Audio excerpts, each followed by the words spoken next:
Okay. Okay, more drama today, ladies and gentlemen. Let's go have some fun. Oh, we were just a second off, but look, we're going to work today. We have some new camera angles, not really new, just trying some things out. What is up, everybody? Welcome to another show. Thanks for stopping by and hopefully staying for the whole time. Everybody watching on YouTube and our listeners on Apple Podcasts and Spotify, we welcome you into the All Day Everyday Show with All Day AJ. And today, the man in black, Manny Ruffin. Sure. We have a lot of drama to get to, and obviously we have to get through the elephant in the room. Obviously, the Giants lost. My predictions were terrible. Whatever. And so that's where we're going to end up starting. Plenty of drama. Not really going to, kind of release those. We got a bunch of tweets that we got to read. We got Patrick Reed and Roy doing some crazy stuff for our PGA fans out there, our Live Golf fans out there. This is gonna be a good ass show. It's gonna be a good ass show. Here's another one that will just tease Eli Apple's going on some fucking demon type mood. You went on demon mood. Like that though. Just going right at Stephon Diggs. Kyle Kuzma decided to go on demon mode for no reason. Plenty of stuff to get to. Spencer Dinwiddie was talking shit for no reason. And then another crazy one as well. Apparently, Manny was at the Sixers game last night and saw some suspect things that we are going to wait for later to get into. And then finally, it is Conference Championship Sunday. Wow, the Bills did not make it. Bengals, Burrowhead, is that what they're calling it? No, Bengals? that's crazy. They got to show with that. That's wild. And then, so bro. Bengals and Chiefs. And I actually don't fuck with that. The Nick Bosa defense of the San Francisco 49ers visiting Philly at the Link. But before we get to all of that, if you are watching on YouTube, make sure to hit that subscribe button so you don't miss out on any new videos. Drop a like and a comment on this video. And if you are listening on Apple Podcasts or Spotify, give us those ratings for our audio platforms. Make sure to follow us on all our social media accounts, Twitter at 80ED Podcast, Instagram at 80ED Pod, and you can head over to our TikTok as well, which is simply just the name of the show, The All Day Everyday Show. What? I was gonna say that we hope is not, but I was like, let me chill.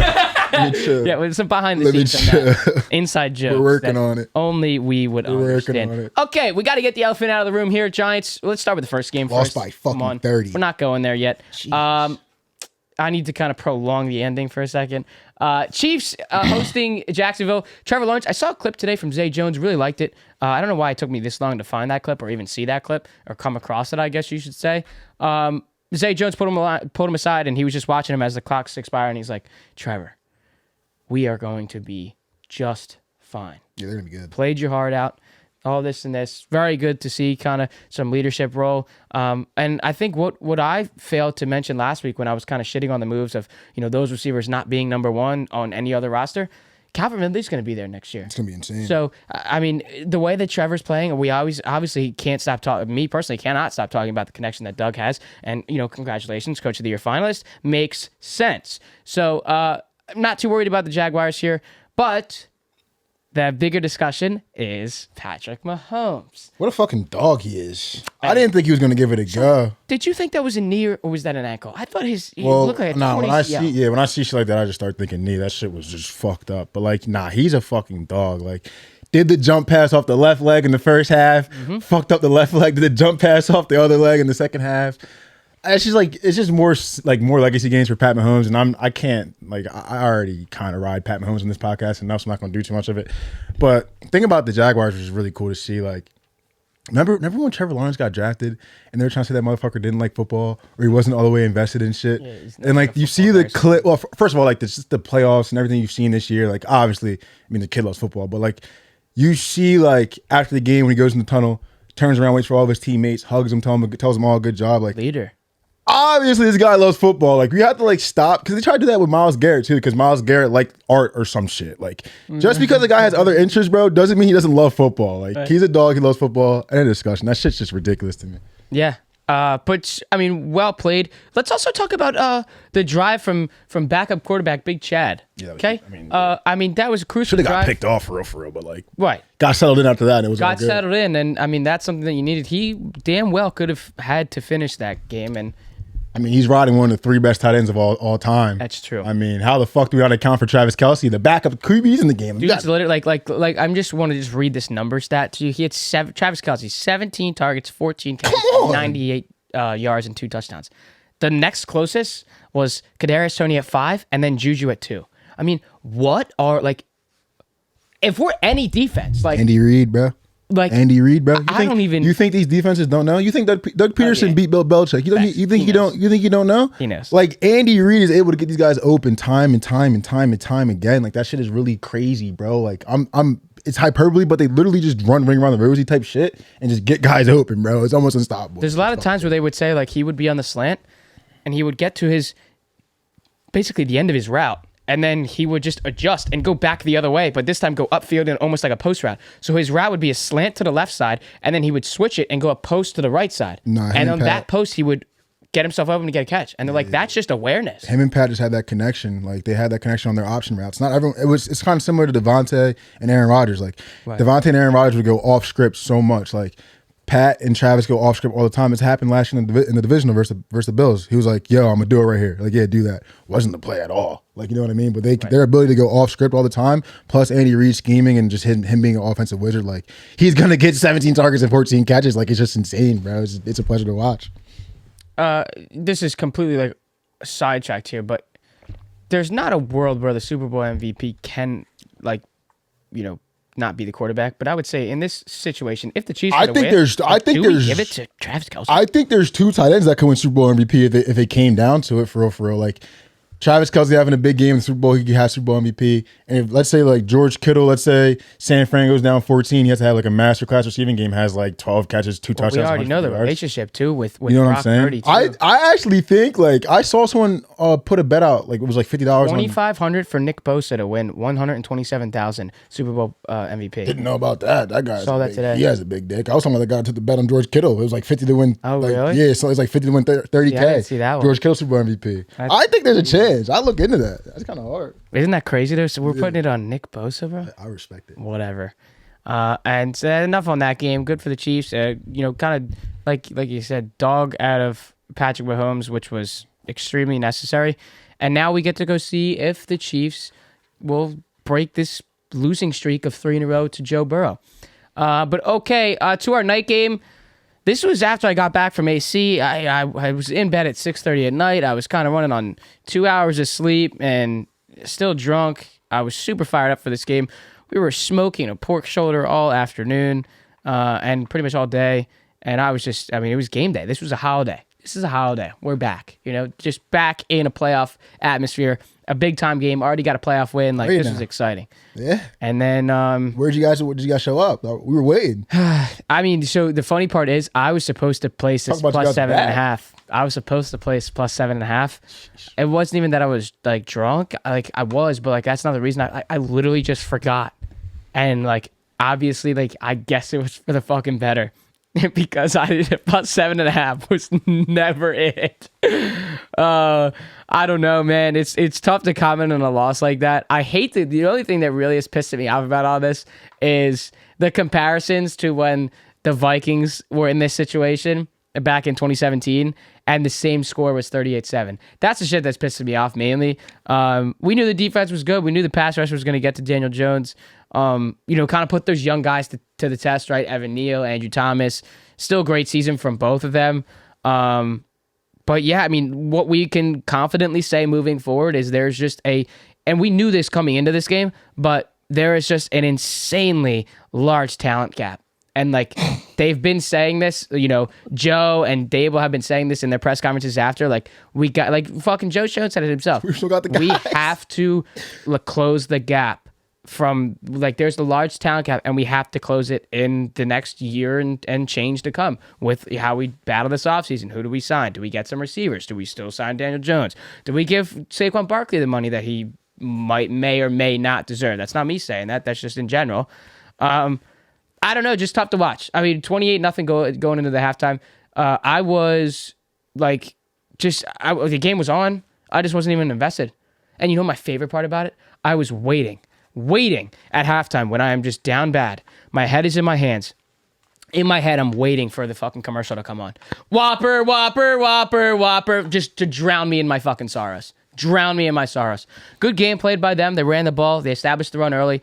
Pass rush was there, like I said, and there was just little to no offense, and I don't have any fucking words. It was just literally just so disappointing. I wanted it to be a close game. That's it. Just like if they lost on a field goal, they lost by 10 points. They lost by 13 points. Like just a competitive game where I could actually like be so invested. Like stop them on 3rd and 6. Well, 3rd and 6 down up 28-0. That shit don't even matter.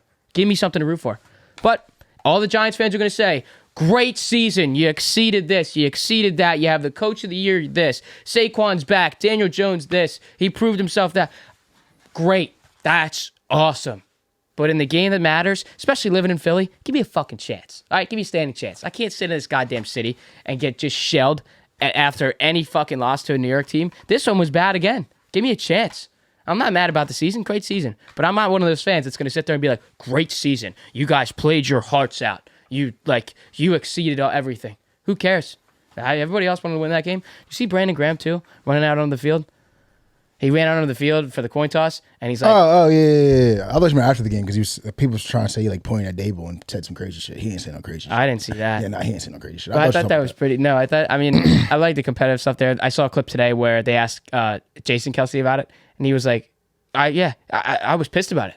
Chirping it at Dexter Lawrence. He's like, don't fuel that guy up more than he. I have to. You say it to your guy, then I can say it to my guy. Don't pick my battles for me, because then he's gonna come right at me.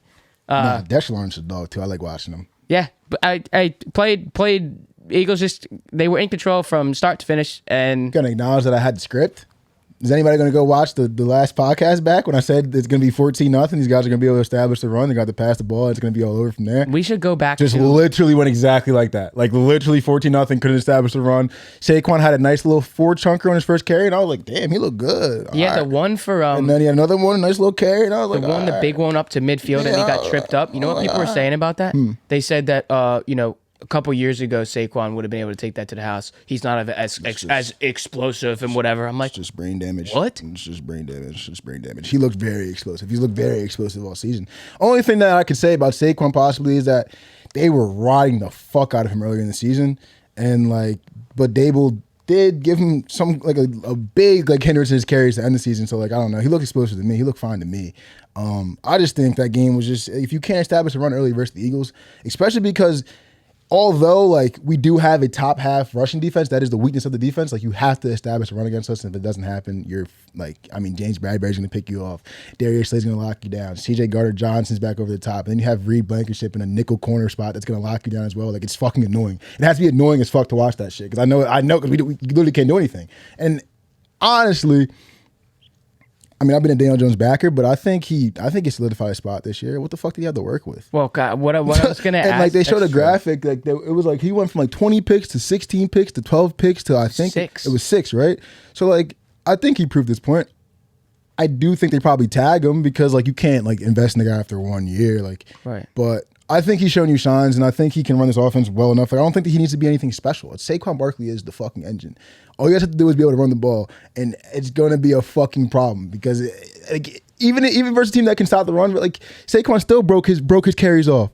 So imagine if they had a number one on the outside that they could just split off the game with. Now we have to worry about the pass. Then they can go back to Saquon. It's when you run one like that, you can't really. People talk about he's not supposed to this, he's not supposed to, bro. He probably was getting beat the fuck up. He can't do anything all game, Right. bro. You know what I mean? The big thing. I like too, where the Giants are going. I do. 9 carries in the Vikings game, 9 carries in the Eagles game.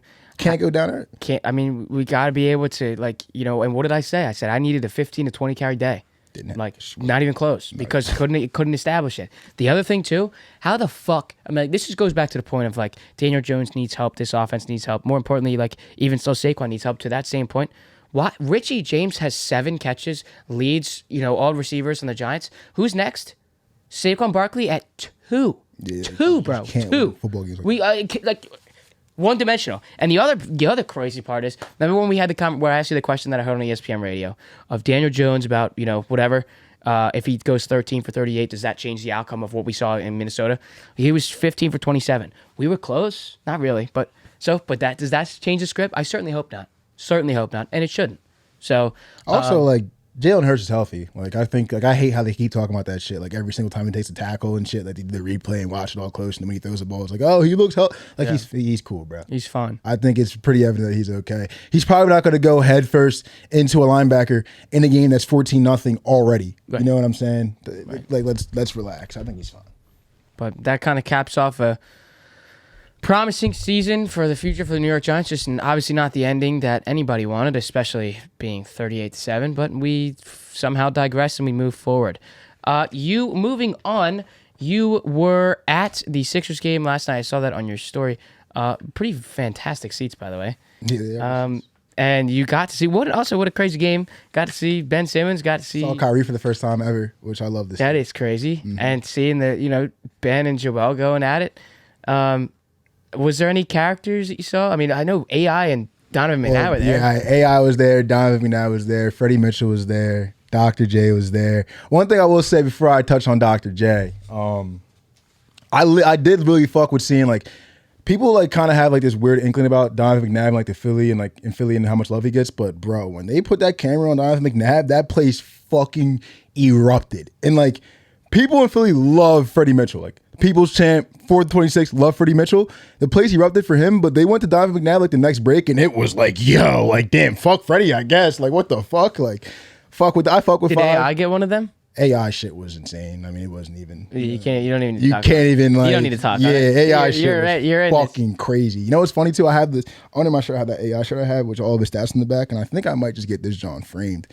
But like I don't with like the stats in the back and have that part framed. You wore it I don't know if it's a violation though to get a shirt framed that you wore. I don't know if that's a violation or not. I don't know like the guidelines, but like. It's a good question. Pretty sure if you just clean it and all that shit, like you're all good. But it is a good question. They showed Dr. J on the Jumbotron. They were showing everybody love, and he had some John that looked no older than 21 years old. And they're just both in the Jumbotron, just cheese and clear as day. Everyone's like, yeah, it's Dr. J. I'm sitting there like, what the how old is Dr. J? Is he like 70? 60? I mean, that's what's up though. Like, I'm not even mad at him. It just fucked me up. It just fucked. Yeah, 72. It looked like any joint. If I went down to Morgan's Pier, like the first joint I would see when I walked in, I swear to Christ. I'm like, damn, Dr. J got like that still? And he cheesing, cool, suave. Like, yeah, y'all see it. Arm around her, like, yeah, y'all see it. I still got it. I said, all right, Dr. J, my fault. I'm like, damn, that's a Temple Shorty around your arm. My fault, Dr. J. I love it. He said, yeah, the Temple Shorty. That's a Temple Shorty or something. Might be Drexel. I don't know. That's a sturdy John, doctor. My fault. I can see why they call him the doc. You know what I mean? Yeah. My fault. That's what they call it, like that's but funny. Nah, that game was hilarious because that shit, and then like, I mean, what they were doing to Ben Simmons was fucking hilarious. They saw the shot that he missed, and then the crowd went nuts. Bro, every time I touch the ball, it's just full on booze. It's so funny too because I'm sitting there, and behind me, oh my god. Also, Austin Krieger was at the game with me. He's like he's like 2 rows down, like to the right of me, and I could just, I'm like too far to like get him, but like, you know when someone's like down there to your right, when you see him, he's just going fucking crazy. Like he's one of the main ones, like right at Ben Simmons. It's so funny, bro. I'm like, I know that guy. Like, it's hilarious. But they were doing the fuck Ben Simmons chant. There's a guy behind me with his like son. His son couldn't have been any more than like 8 years old, and he's like explaining to him, like he's like, Dad, why do they all hate this guy? Like. He's like, don't worry about it. I'll explain it. Like, just whenever he gets the ball, just boom. And he's like, this kid to get into it now. He's like, boo! Like, Ben Simmons, you suck. I'm like, this is great. I love it here. The Philly I wasn't really part of the people that were like booing him all crazy and shit. But like, cause I'm cool. I'm just gonna watch the game. But like, that shit was fucking hilarious, and that's why I love this city. And you can see like the players, like our players, are feed into it. Doc talked after the game, like in his post-game interview, he was like, I think our guys got a little too emotional. They didn't love it, but like. It's going to be more than that in the playoffs if we see him. Bro. It's going to be way more than that in the playoffs if we see him. For sure. The main thing that concerns me about that game is, though, like late game execution. Like the Nets going like an 18. First, they don't have KD. First of all, so we should win by 15. You know what I mean? I love Kyrie, but come on. Seth Curry had 25.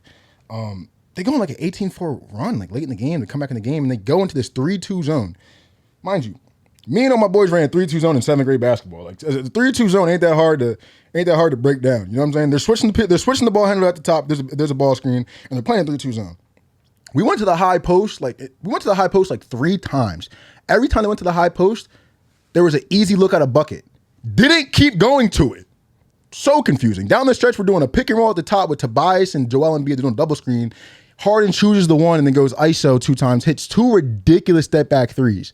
Another possession, we come down. They're still in the zone. We're running straight man-to-man offense. We just dribble the ball, dump it down to Embiid, and he goes 4-on-1 and tries to get a layup. And like you could see Doc Rivers on the sideline just losing his fucking mind because we are running man-to-man offense versus zone. This is like 7th grade basketball shit, bro. I'm sitting here like, what the fuck am I watching? Like, I'm sitting there. And I'm like, Dad, like we need a new coach, bro. Like there's no way we're running a fucking man-to-man offense versus zone. But then you listen to Doc Rivers after the game, and he's talking about it. He's like, we're getting into our sets like with 5-10 seconds left in the shot clock. And I'm like, that is fucking facts. So do your players not know how to run the fucking set, Doc? Like, do they not hear you? Do we need a new voice in the locker room? Like, I don't know. End of story. I think Doc needs to fucking go. I would, like, you know how people are like, do you want the $500K or like a dinner with somebody? Fuck the $500K. I'm picking a dinner with Doc Rivers. I want to know how you finessed 2 professional basketball organizations for millions and millions of dollars while it's being terrible at your fucking job. Holy fuck. Next topic. Oh, I love it. I love it. Oh, random question though. Did you eat at the game? Nah, my dad got a pizza, but I was cool. I was going to say, because as a Philly fan, I wanted to know what you would eat at the stadium. You know what they had that I did, but I indulged when I walked out there and saw they were selling fucking slushies with the Tito's in about the game. I said, no shot. Probably fucking $28, bro. Yeah. Did you ever see, when you went, did you ever see like the milkshake thing in there now or no? Mm-mm. Bro, I got to go to I saw the bar. The bar's tough. I got to go to the Wells with you and show you this milkshake shit, bro. Yeah, it's like the same as like, it's like $18, but you get this like gourmet milkshake. Yeah, I just wanted to ask that because as a Philly fan, I wanted to know what your favorite food spot was at Wells Fargo. I don't really like the Wells Fargo food. I mean, crab fries are crab fries. Yeah, but they sell them at the game too. At the what's called I had a cheesesteak there a couple weeks ago. It was all right. All right, let's start with Kyle Kuzma. We got some funny tweets here after the Wizards beat the Mavs. It was only a 1-point win, but win's a win. Spencer Dinwiddie was saying that so, it's paraphrasing, of course. For them, it's a showcase. They're over there trying to get paid, not really trying to play winning basketball. Love it. And then, obviously, he says some things about Luka, saying that, for a team that's, has the aspiring MVP, we're a little bit different. Well, Kuzma decides to quote tweet, Callie Kaplan, who released that news on Spencer Dinwiddie's tweet, and says, the funny thing is, they don't play winning basketball, with 3 laughing face emojis, 4 peace signs, and a clown emoji. So, did we like that out of Kuzma? Like, Kyle Kuzma, I what's funny? Dave, like, that's my right hand. I love Dave. He's been a huge Kyle Kuzma fan since college, and I've always been like, dude, Kyle Kuzma, like, he's cool, whatever. Like, I kind of like when he talks his shit. This situation, though, both these guys, like, just shut the fuck up. Like, you know what I'm saying? Like Spencer Dinwiddie used to be in Washington, didn't go well, got traded. Obviously, there's probably still some bad blood there. You're not too happy about the organization, whatever. But why the fuck do you even care? Like, Spencer Dinwiddie, why are you even talking about that after the game that you guys lost? You guys were just in the Western Conference Finals, very close to being in the finals. Right. And I think there are 60 in the West. The West is very competitive right now. I mean, you're very close to doing it again. They were the 60 last year when they made the run. Who gives a fuck about the Wizards? The Wizards are like the 12 seed. Like, and they made all these signs. Like, who gives a fuck about the Wizards? I don't know. I think that shit, it's funny, but like, I've been a big Spencer Dinwiddie guy over the years. And just with like some of his play over the past couple years, I've kind of, when he got with Luka, like, what Kuzma said about them not playing winning basketball, though, like, it's kind of brain damage. Like, I get it. He's talking about Luka ball. And like, it's Luka ISO, Dinwiddie ISO, you know what I mean? Pick and roll. But I mean, they play great defense. They had guys knock down threes. Like, they play winning basketball. It is what it is. But the way Dinwiddie's been playing, like, he just, like, I love the confidence, but like, he just really thinks he's him. And like, it's like, because I really fuck with Reggie Jackson. I love guys who just really just think they're him and go for it. But like, something about the way he moves, I ain't been liking it lately. So I've been kind of off him. And this one was kind of just like, all right, Spence, like, I'm just going to leave you over here now. You got it. They're also, like, as you said, they're like not in a playoff spot at all. The Wizards, right? Yeah, like, what the fuck? Like, I don't know why. Different conference. I think it's also kind of funny, like, these players are going back at each other. I love it. Which brings us to our next tweet from good old Stefan Diggs. Oh, and this is after the game. Can't wait to ask you a question about that. Yeah, because we do have to spend some time on Stefan Diggs and his actions after this game. Okay, Diggs tweets after the game. It's easy to criticize my reaction more than the result. Now, Savage Mode Eli Apple decides to quote tweet that exact tweet. And what does he say? Cancun on 3 with his emoji of the heart sign. Yeah, how'd you feel about that?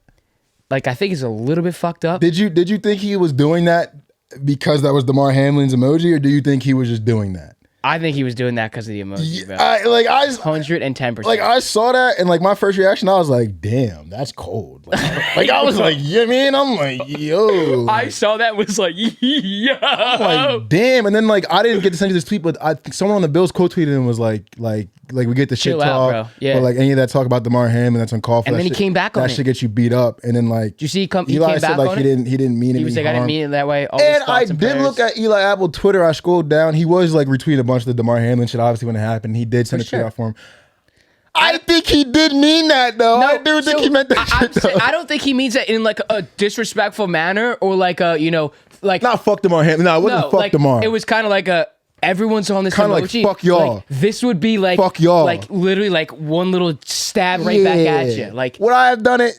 Yeah, nah, probably not. wouldn't have done it. But That's why he's Eli fucking Apple- Eli yeah, Apple. Eli And you know what Apple- I saw over I think it was some tweet saying the road that he's gone from, he was hated in New York, he was hated in Carolina, and then he moved to another team and It wasn't as low. I mean, and now he's here still struggling. He got beat the fuck up in the Super Bowl. He got clowned again. And it's like, all right, let Eli have his fucking time. He got shit on.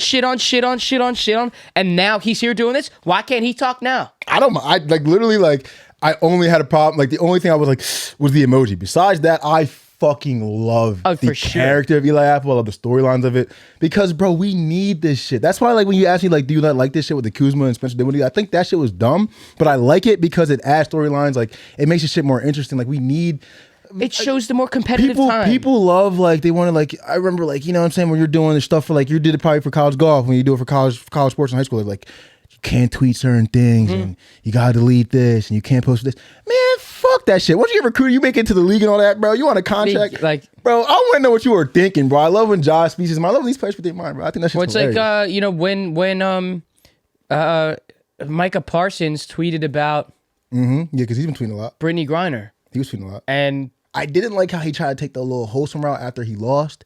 He was like, people. because they told him to take it down. Not the Brittany Griner, but after he lost, he was like, people I love people who are here when you're at your lowest and not here when you're at the high. It was some shit like that. I'm like, bro, you've been talking shit all season, bro. Say that shit. Yeah. What were you saying? No, my fault. No, just that like having PR people on that point. yeah. Because like I remember seeing that and then I like clicked on it like a little bit later in the day. I remember I was working and it said like this tweet's been deleted. I'm like, yo, his PR guy definitely said that. Said take this shit down. He was speaking his mind when he first came to the league about For sure. a lot of shit. I was like, sure. all right, Micah, I fuck with it. Also got to understand like this is a dude just speaking his mind with a big platform as a big he's 21, 22 years old. Exactly. Okay? So everybody's got to chill on that.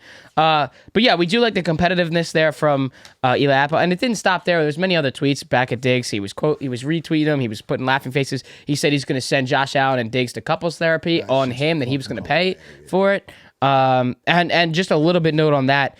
We see the competitiveness from Diggs saying, to Allen, throw me the ball or some shit, whatever he was saying. I don't know, and this is my stance on this after the game. I understand you're frustrated, but when you get to the locker room first and you pack up your shit and you leave, I was a little bit turned off on that. I 100% understand, Yeah, bro. leaving's kind of OD, bro. And he was Leaving's brought back, definitely but then he left again. Like, Nah, leaving's OD. Like I've been in the position before, like my literally last high school basketball game, I was so pissed off. Went to the locker room first, ripped my jersey off, threw that shit in the corner, and like got my phone, whatever. Didn't leave though, but like leaving's OD. I can get like when people like I see when people lose and they run to the locker room, like yeah, you just want to get in there, get this shit off, like scrub it, like get this shit off me. Like I don't even like fuck, like what the fuck, but like don't leave. But the shit with him on the sideline now, like I don't really mind that. I don't mind that either. When we talk about the Odell shit, like I was always on Odell's side with that shit when he was doing the stuff on the sideline. I think it's like it's just human emotion, bro. Like you're playing the game you love at the fucking highest level, like and in a huge moment, like give me the ball. Kids freak the fuck out, and I'm not saying it's okay. I'm not saying it's okay at all, because like, but people freak the fuck out in high school, middle school. Like it's just the competitive nature. You're doing at the highest level. Do I like him calling out his quarterback down the sideline? Like no. Does he know the cameras on him? No. Like, did they just lose the playoffs to their rival? Yes. And then did he get locked down, quote unquote, by Eli Apple? Yes. That's all in his mind. Like, you know what I mean? So it's just heat of the moment shit. Like, and I'm pretty sure they're boys. Like, they play like Warzone together and shit. Like, I don't think it's a big deal. Like, obviously Josh wasn't trying to hear that shit. Like, Josh isn't gonna sit there and try to talk to him at that time. No, his head was down. You know what I'm saying? Like, you're not gonna be able to say anything to him, bro. You gave him the ball 2 times this game. Like, it is what it is. So I don't really mind it. It is what it is. I like what McDermott said, had his back. I don't think it's a problem. And obviously, people are gonna make their speculations. Oh, well, Diggs is out of town. Yeah. No, it's just heat of the moment, and you want your star player to get the ball in big moments when we're down. And that, Kelsey had 17 targets. and to the Bills token, that didn't happen. Okay, back over to basketball. LeBron James last night, first player in NBA history to score at least 40 plus points against every team in the NBA throughout his career. He had 46 points, 8 rebounds, 7 assists, and 9 3-pointers, which was a career high. Unbelievable. I think it's insane he can still do this. Made me lead to this question, which is the reason why I sent it to you, because I want to be reminded of this. His goal is to play with Bronny. Now, when he said that at first, I was like, yeah, crazy. Like, he ain't gonna be able to do that shit. Like, play with Bronny, bro. You got some years, bro. You look bad now. Y'all not making the playoffs. What the fuck? Not gonna make the playoffs this year either, but like, Right. if he's still dropping 40, shooting 9 threes, Bro.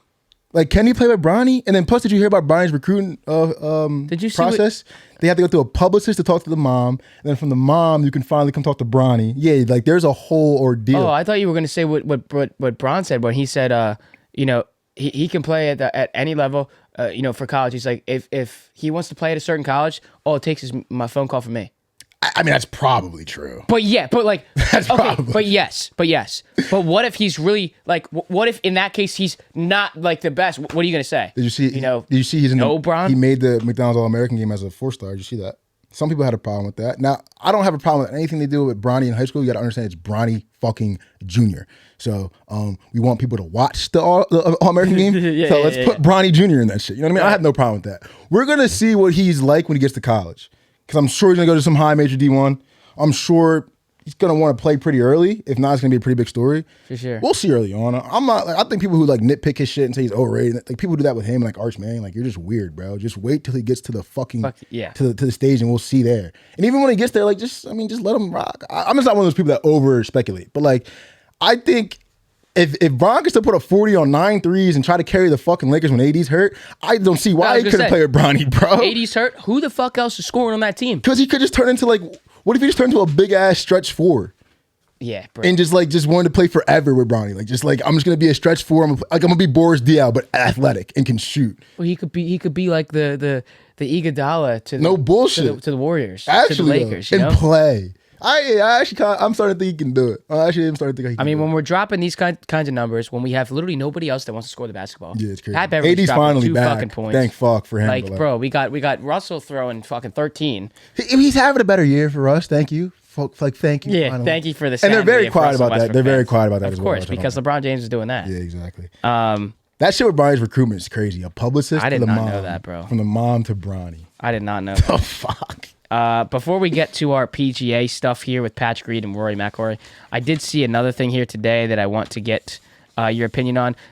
Comments were not too happy about this one from the Front Office Sports, the business side of sports on Twitter. Stephen A. Smith says that he wants to do late night television one day, potentially succeeding Jimmy Kimmel. Quote, if at all possible, end quote. And that is via a tweet from a quote from Stephen A. Smith on Pardon My Take from Barstool Sports.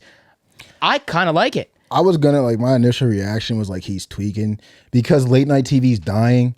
Like no one's gonna really watch that shit. Maybe because Stephen A's doing it, but like at that point, like Stephen A has the definition of probably fuck you money. Like who does he care? Late night TV's dying. If that's been his dream forever, I guess. I don't bro. Like Also, just do a podcast. That's true. Like fuck the. Like what do you mean, bro? I think the difference would be.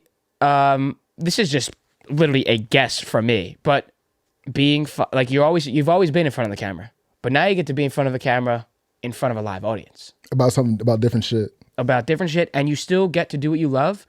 Has he been on like CNN and shit? Probably, but like it's to the same like side of that. It's like he gets to talk with everyone and anyone at this point. That would be cool. It'd be cool. I kind of like it, but a lot of the stuff was like he could revive late night TV. I think he'd have to do that shit like now before it gets too old because like our generation everyone watched Stephen A growing up. Like I guess maybe like I'll probably tune in early late night. Like let's see what Stephen A's talking about. And if it's good, I could see it. I mean, I could probably start watching it. But like, I think it's interesting. I just do a fucking podcast, bro. Release every week. I'll just listen to that, bro. I know because we have like Stephen A. Smith on First Take. We have Stephen A. Smith World. We have him on Wednesday Night Basketball. So I thought that was cool because it's a different side. We're going to see like, actors and movie Yeah. stars. We're not going to see, you know, There's been gamers on Kimmel, like so right? Like we're like Ninja's been on there. Like Exactly. we're not going to see, you know, a regular everyday Josh Allen and LeBron Facts. James, that right? shit would be cool. Okay, over to our final tweet here and our final piece of drama here before we get to these conference championships. Man, oh man, we're back talking about the PGA. Finally. It's been a little bit too long. Bro. Patrick Reed and Gentlemen's Rory League, McIlroy. right? Yeah, Gentlemen's League. Oh my God. So this is the crazy part. You know, we were just talking about the beef and the competitiveness and people going back and forth at each other. I guess it goes around. What goes around comes around because now we're doing it in the PGA. If you guys haven't seen the video already, definitely go check it out.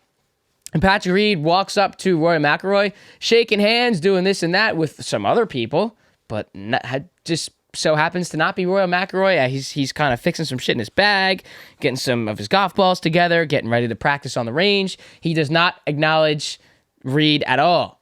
And what does he do? Reed walks away and throws the tee at him and flicks the tee right at his knee or some bullshit like that. Patrick Reed going on saying that he's acting childish and this and that and the other. And he said, you know, if you're going to act like a child, you should be treated like one. So Rory was asked about it in a press conference, and we have a little quote here. Kyle Porter. The face too is funny, but The face too is funny. Kyle Porter CBS with this one here. I was subpoenaed by his lawyers. This is from on Christmas Eve. This is from Rory. Trying to have a good time with my family, and someone comes up on your doorstep and delivers that, you're not going to take it well. I'm living in reality. I don't know where, and in, you know, parentheses here, Reed is living. So, I mean, some gentleman's game we got going on here. like, it's the beef of, once again, Live and PGA, and from time and time again, we continue to see it. There's gonna be people Patrick Reed is also fucking weird as hell for all this lure shit.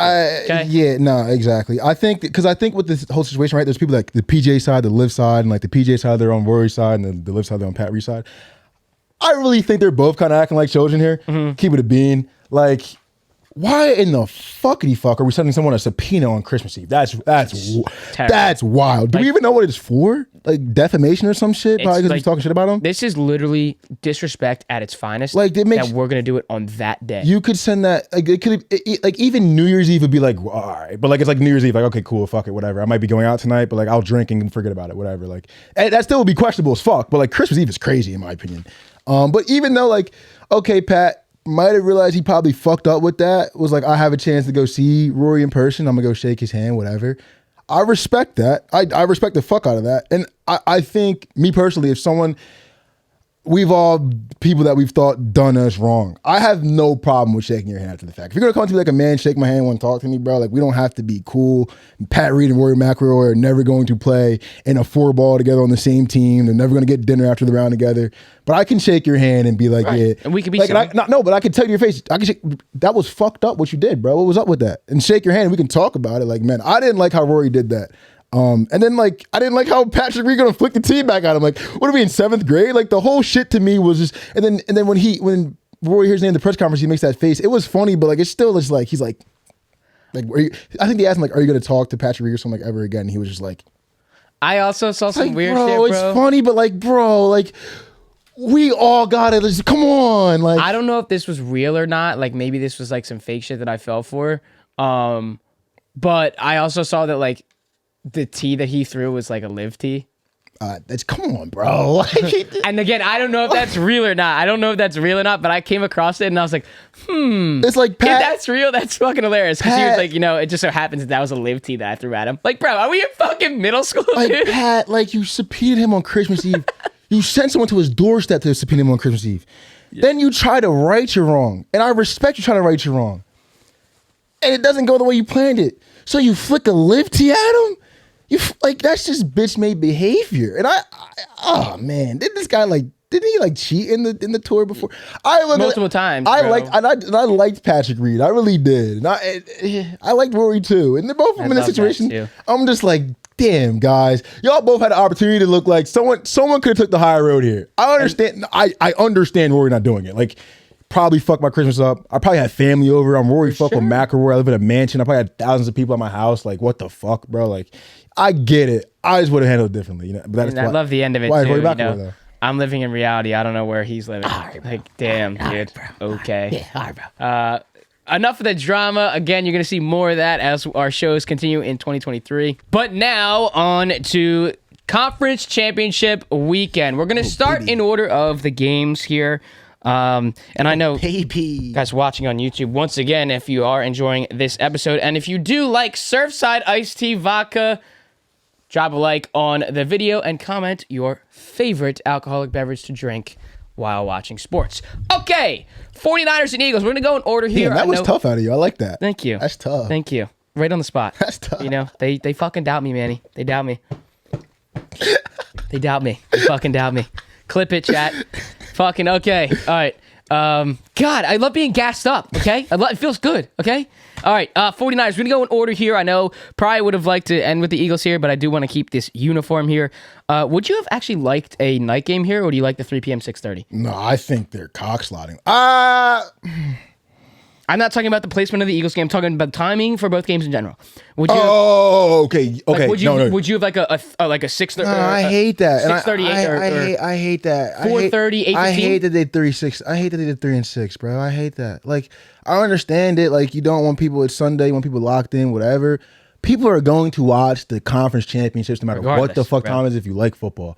And like, think about like the shit. Like, I guess the West Coasters like it, but like, imagine. Remember, we're in LA with Josh and we're watching fucking college football bowl games at 10 a.m. Bro, like, I'm not trying to watch. Facts. I'm not trying to watch 2 conference championships at noon and 3, just because like, just for me as a football fanatic, like, that's just my night. Like, well, you know what I mean? I'm gonna link with the boys. We're gonna do something. Like, it's just a night. And the other thing with that is like, if you're out in West Coast time, like you get done the 6:30 game, it's dinner time. Wait, is that hard? Is that tough though? Like, are you at a Darty in Cali? Like at Malibu at a Darty? But then you just Nah, that might be tough. No, because no. Remember the bungalow? Remember the bungalow? Facts. Imagine you're in the bungalow Yeah, but all like, day. what TVs though? All right, I'm just saying if they had Sure. TVs, like we're in Malibu, like we're in a bungalow type setting, like it's some baddies, it's some dudes, we're gambling, got the game on all day, it's a Darty. That might be a But then what? Then after that, after the Bengals game, Yeah, it's after that, dinner time, and then it's like, back to work tomorrow. No, Like, the thing that sucks about that is after the game, you just got to keep drinking. Like you got. Oh yeah, because it's you're fucking gonna be, 6 you're gonna be fucked. Oh yeah, it's gonna be. It's gonna be come 9 o'clock. Yeah, You're hungover. you're Fuck gonna be- no, I want to deal with this problem tomorrow. Yeah, you're gonna be fucked. That's so funny. I don't know. All right, back to the regular scheduled program. Let me, while we're opening up this game, I do want to make sure FanDuel's up here so I can get exact lines. Yeah, I need lines. I just want to make sure that we're right on the exact lines if we have any movement. I saw Prop Holiday, shout out Prop Holiday, My fault. saying that now the Chiefs had flipped to -1 instead of Bengals as I think -1.5 favorites. Yeah, because the market's overreact. Like they didn't overreact. Well, that is a market overreaction. Once the lines opened, the Bengals were dogs, and they bet them right to favorites. So I was like, all right, because of Patty's ankle, respectfully. Right. So we have let's start with the Eagles game while I get this all logged in bullshit typed in here. Poor planning. Okay.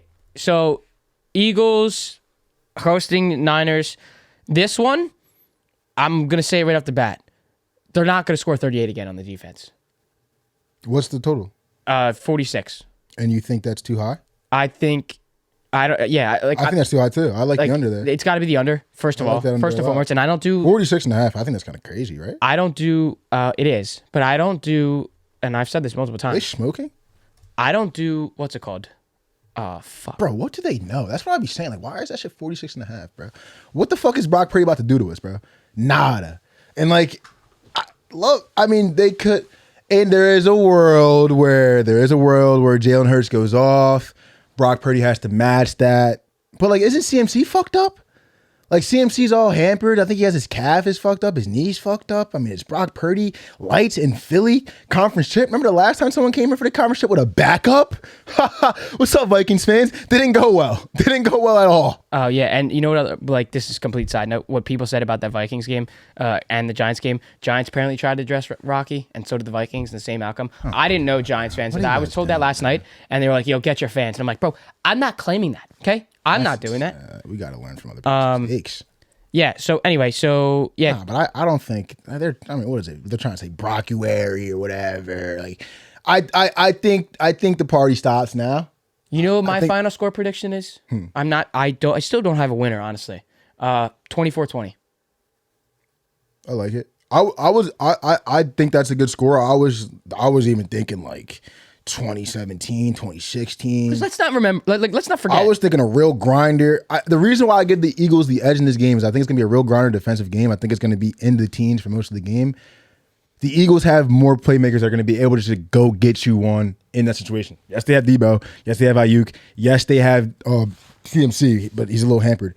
But like, I just don't trust Brock as much as I trust Jalen Hurts to just be able to get those guys in the position, late game, pressure situation. If he proves you wrong, he proves you wrong. But I absolutely love the Eagles in this matchup. I'd even think like, isn't this by 2.5? Yeah, 2.5. Have some fun. You move that bitch up to 7. Let's also not fucking... Let's move that bitch up to 7. Let's have some fun. You want alternates like that? Let's go up to 7. Let's have some fun. Let's not also forget, this is not me putting any shade to the Eagles. Niners held Dallas to 12 points. I'm not saying Dallas is Philly. Nobody fucking assume that, okay? Dak Prescott plays quarterback over there. Let's just remember that. I know I'm saying that, but I'm just saying. Like, you still have to give some credit to the defense.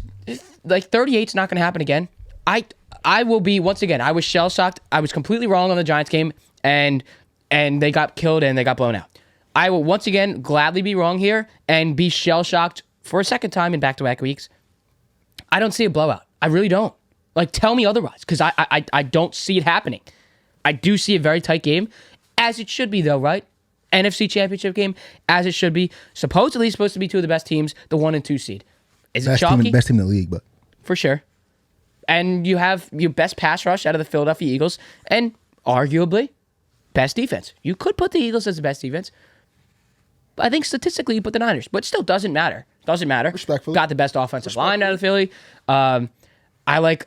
People are saying like, you. This is the matchup we all wanted to see. That's true. And you know what I heard throughout this week as well about, you can stick Brock, you can stick anybody in the 49ers offensive scheme, right? And we're seeing it, right? Because Brock Purdy's in that offense. They have Debo, they have this, they have that. We got Ayuk, we got CMC, we have that defense. Look, he's won 7 straight. It's working.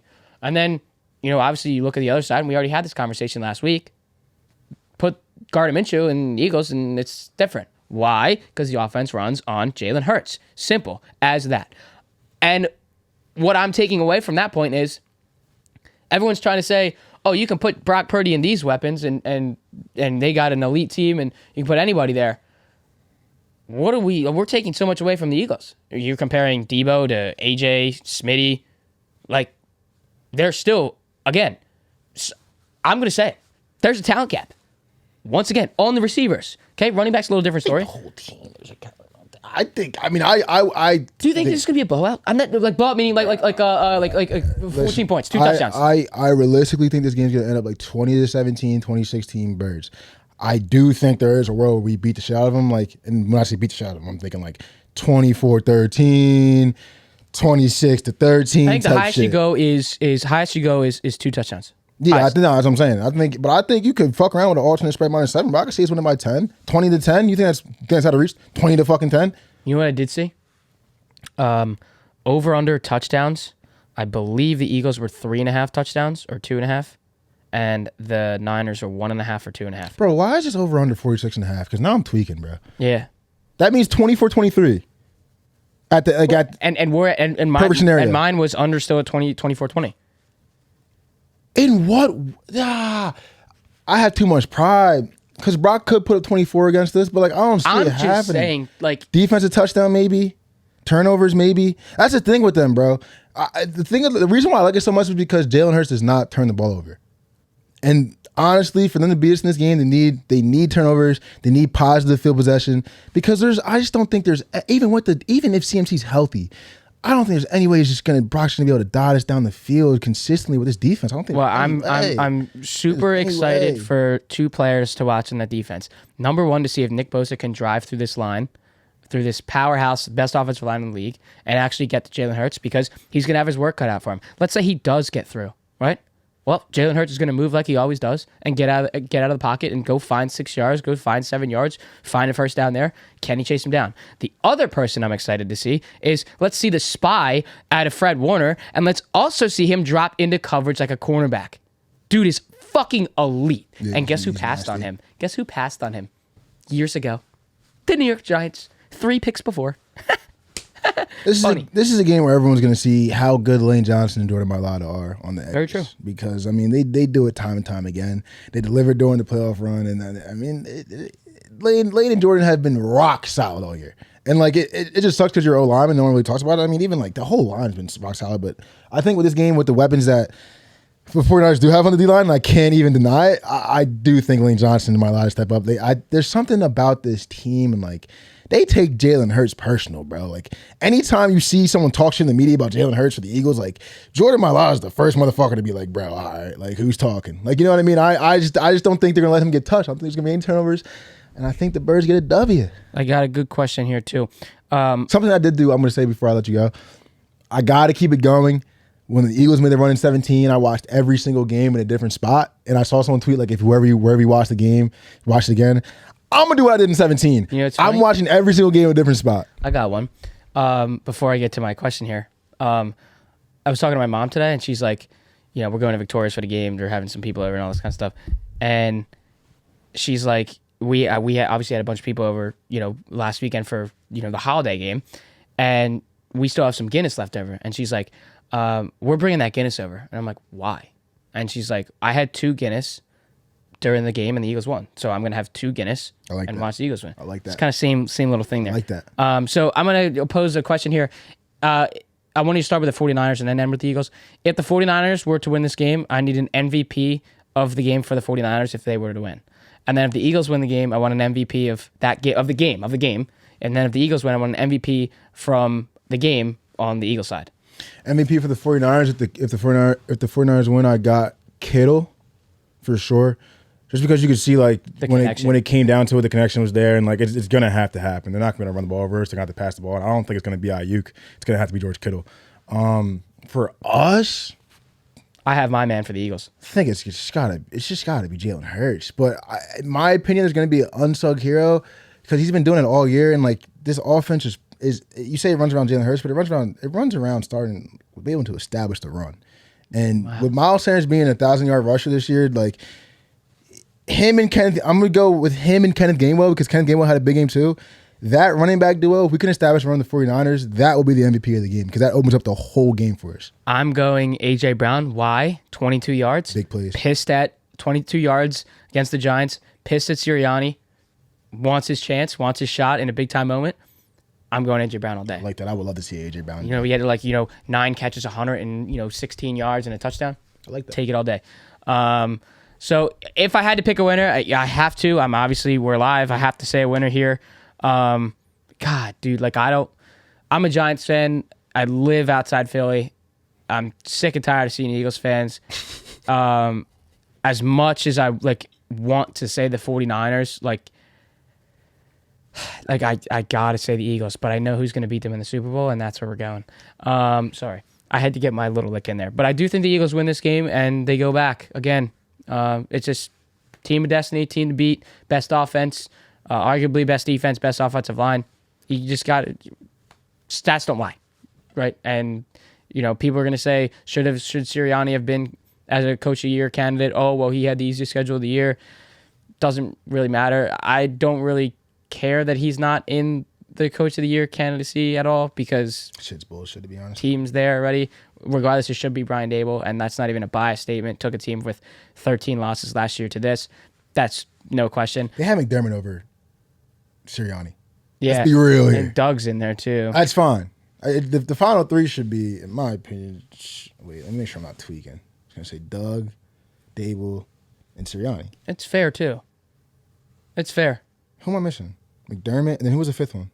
They had because it went from 5 to 3. God, I'm tweaking. Oh, it doesn't matter. I just don't. I think I don't know, bro. There's just no way like you have McDermott as a coach as the final three over Nick Sirianni. I think that's crazy. I think that's absolutely. Oh yeah. So you had Dable, Kyle Shanahan. Yeah, and then Doug Peterson. All right, no, I can. You know who was also in there though? Sirianni was in there. What's that? 1, 2, 3, 4, 5. Yeah. So you had Brian Dable, Shanahan, Sirianni, McDermott, and Doug. And there was at one point Dan Campbell was a thought. Okay, I get Kyle Shanahan way more than I get fucking McDermott. To be honest, way more. But Sirianni. I honestly I don't know. Am I dumb for saying why put Kyle Shanahan in there? Yeah, pretty stupid. Really? They had 3 quarterbacks. That's true. That's just, and they won 12 games in a row, NFC Championship. Brock Purdy, bro, Mr. Irrelevant. Beat Tom Brady too. It doesn't matter how. I don't think it matters how good your team is in that standpoint. 3 quarterbacks and Mr. Irrelevant as the one that fills in and leads to the NFC Championship. Yeah, I tip that no matter what. You got it. That's you. All right, over to our final game as we finally can wrap up this drama-filled show for you guys. Bengals go to Arrowhead again, and we can see if Joe Burrow and the this Bengals matchup. Are the Bengals going to go 4-0? Is Burrow going to go back to the Super Bowl again, or does Patty Burrowhead is crazy. Stop it? Burrowhead is crazy, and I think they're taking that shit personal. Personal. Whatever shot they got to give to Patrick Mahomes, whatever, he gonna be cool. Chiefs now -1. Promise you gonna be cool. I think they're talking a little too crazy. Thing is, though, it's gonna take another Kelsey, just absolute, just you know what I mean? Does he have that in the tank one more time versus a very complete team in the Bengals? I think the Chiefs are gonna need an unsung hero. That's my takeaway from this. If the Chiefs are gonna make it to the Super Bowl, they need an unsung hero because they haven't had it yet. It's not gonna be Pat Mahomes and Travis Kelce all the way to the fucking bowl. They need Kadarius Toney, Juju Smith-Schuster. I think Juju scores. I think, and who I think it is, because I like him a lot, I think it's Pacheco. Mm-hmm. I think Coming off a big game too. I think if Pacheco can keep having big games, that's the missing piece they need. Or they need someone on the defense to get a turnover or a defensive touchdown.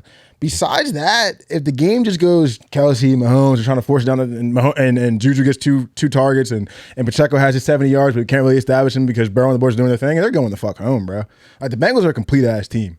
I think we're hanging our heads too much on the fact that it's 3-0. Oh, they're going to make it 4-0. I think we're talking a little bit crazy on that too much, and just going back to the fact. You guys want to go? I'm going to say it again. You guys can check the pinned TikTok on our TikTok page. What did I say last year? Why can't we root for the underdog? Once again, they opened as the favorites. Now they're the underdog again. Why are we not rooting for Joe Burrow to go to a second straight Super Bowl? And this time, he's not going to fucking lose it. And you know who the Super Bowl MVP is? Fucking Joe Burrow. I cannot stress this enough. Joe Burrow will not go back to another Super Bowl and lose twice. And Eagles fans are going to say, well, he's never seen this defense. That is 110% true. But Joe Burrow is going to beat the Chiefs again. And people are going to say, well, it's 4-0. I don't give a shit about the 4-0. People are going to start saying now. I've seen the conversations all on ESPN radio, all over sports media, this, that, and the other.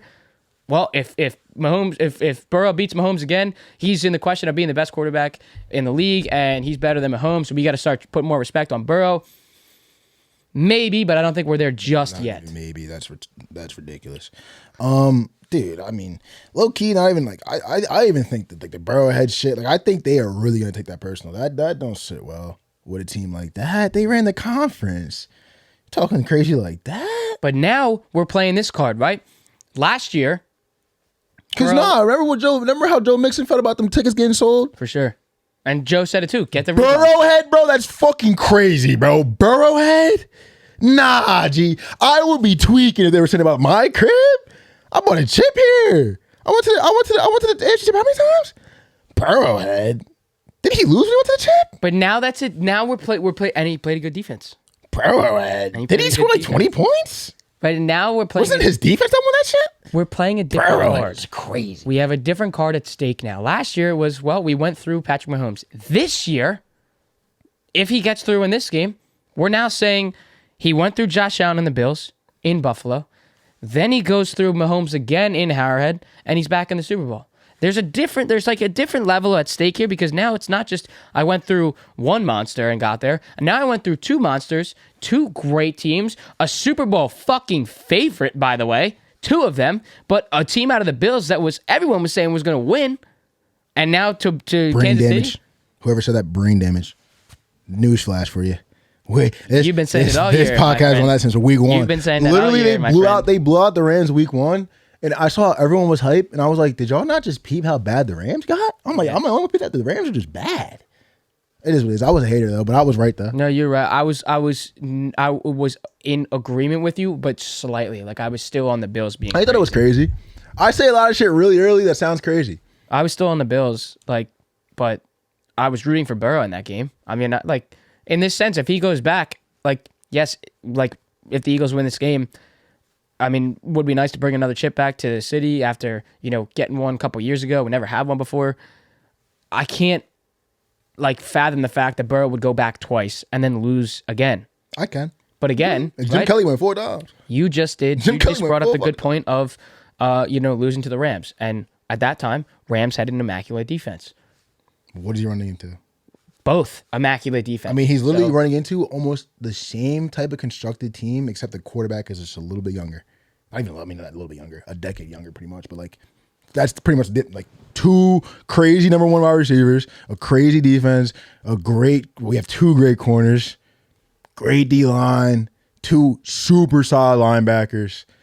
I think I love whoever I think this is me personally, I think this is our bowl. I think the Bengals will be a tough game, but I think we matched up just so well with them to the fact, Jamar and T, let's go. Slain Barrett, that's what we paid you for. CJ's over the top. Let's get it. We have this pass rush coming after y'all. You want to run the ball with Joe Mixon? Well, TJ Edwards is the most underrated Mike linebacker in the league. Kaiser White's been having a great year. Hard D-line, still hard D-line. Let's go. What's up, Joe Mixon? What you trying to do? Joe Burrow, you're not about to run. We struggle with scrambling quarterbacks. Remember they said that in the Giants game? We struggle with scrambling quarterbacks. Joe Burrow, let's rock out. What you mean? He's not really wrong. Pat Mahomes on a limp leg? Let's rock out. I'd feel bad for Patty if he had to play us in the chip, bro. So who in this AFC side? I'm rooting for the Chiefs. You got Chiefs? Because no. I had the Bengals. I'm rooting for the Chiefs. Okay. Because I think we match up better with them. Yeah, that's me with the Eagles. I have the Eagles. I can't even say that. That's so disrespectful living in Philly. I'm gonna just cut that point. I'm obviously not gonna cut it, but and then I'm rooting and taking the Bengals.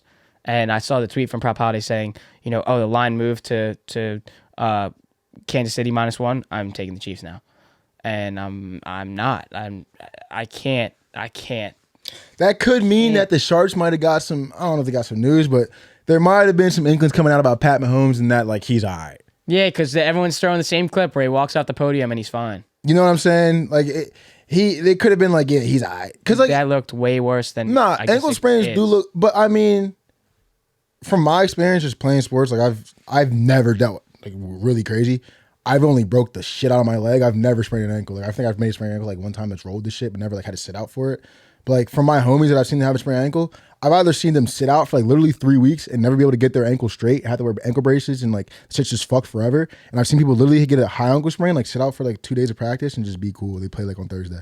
So you know what I mean? And just how he recovers. I think the way shit goes, he was talking in the press conference, he's I'm about to get right into treatment right now. Even with his Celine sweater on, it didn't matter. So I think he's gonna be good to go. I got Bengals. This is going to be a great conference championship weekend once again. Fade and Prop Holiday.